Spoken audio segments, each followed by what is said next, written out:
Thank you very much. Certainly, first of all, give a big hand to Brother Benjamin and all of those that have sponsored this tonight. Give them a big hand.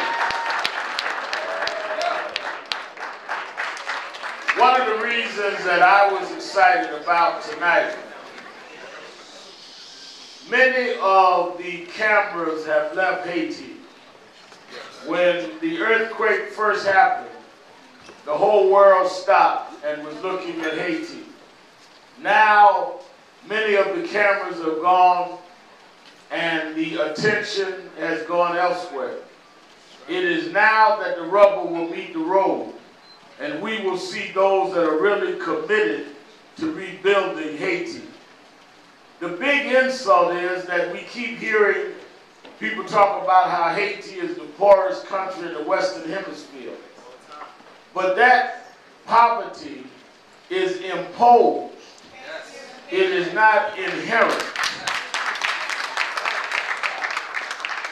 The reason there was poverty in Haiti is because of foreign policy by administrations in the United States and Europe that engaged in corrupt behavior with people that drove the economy in the ground while they allowed industrialists to pillar Haiti and pay off some people at the top. The results of that is the infrastructure of Haiti was not built and not undergirded.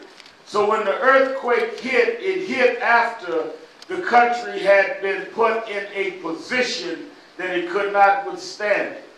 Had we not had an earthquake foreign policy, we would not have had the devastation that we saw when the natural earthquake hit Haiti. So the United States is not doing a favor in Haiti. It's paying a debt in Haiti.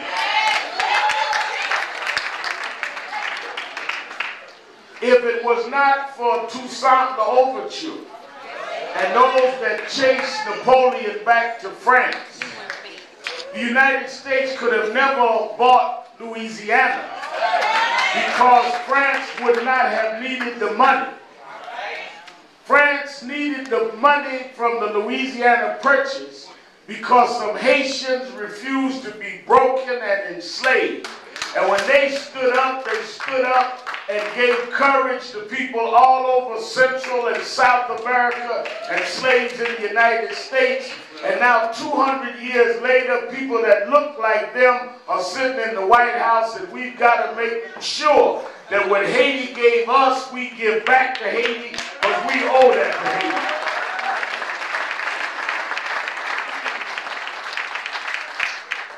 One of the other reasons that I'm excited is these are young entrepreneurs doing this.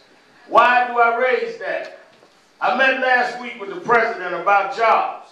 But the other thing that I said to State Department people is that as entrepreneurs in the black community raise money for Haiti, we must also be part of the contracts to rebuild Haiti.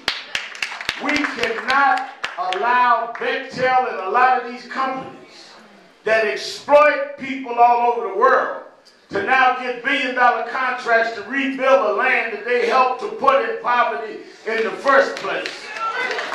We not only must put up our money, but we must be part of the redevelopment. Young entrepreneurs in this room should be part of those that have the contracts and cut the deals to rebuild Haiti, so we make sure that it is never in the position that it was in the first place. So tonight is your time in history. Just like we are in what we call Black History Month. I never understood why we accepted the shortest, coldest month of the year. But that's what it is. Just like we study what happened in black history in the first decade of the 20th century, they will study one day what happened in the first decade of the 21st century. And in that study, they will say that there came an earthquake that brought Haiti down to its knees.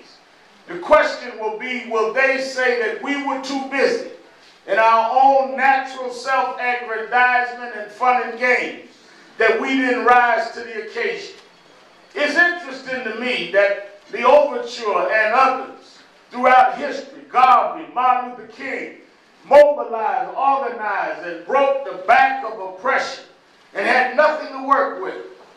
Can you imagine Martin Luther King changed American history and never knew what a fax machine was? Can you imagine that the overture led to the Haitian Revolution, never had email? Here we are with all this technology, big jobs, big titles, email, Facebook, Twitter, 2 cell phones in your pocket, Blackberries, and you can't get 5 Negroes to get together to help somebody on the corner.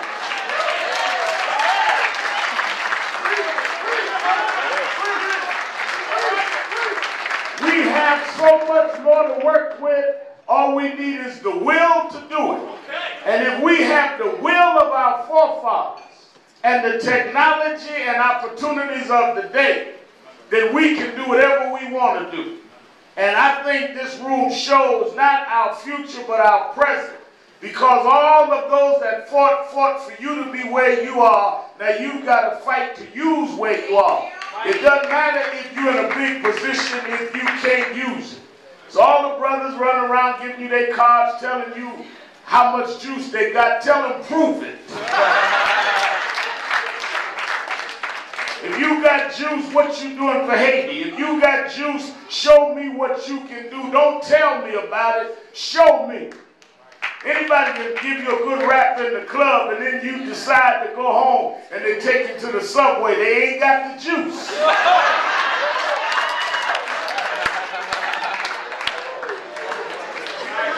Ain't nothing wrong with the subway, but ain't much juice down there. So tonight is about using our juice, using our wherewithal, and using our ability to rebuild a nation. So when Haiti is rebuilt, we can say we did that.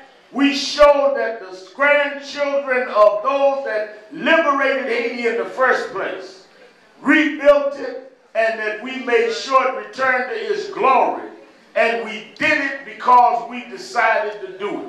So I wanted to be a part of this tonight. I wanted to challenge you, and I wanted you to say, you're not doing this for Haiti. You're doing this for yourself. Because whatever you do in life for more than yourself shows you who you are. If all you do in life is just for yourself, then when you go, it won't matter to nobody but yourself. I can tell you the hardest job of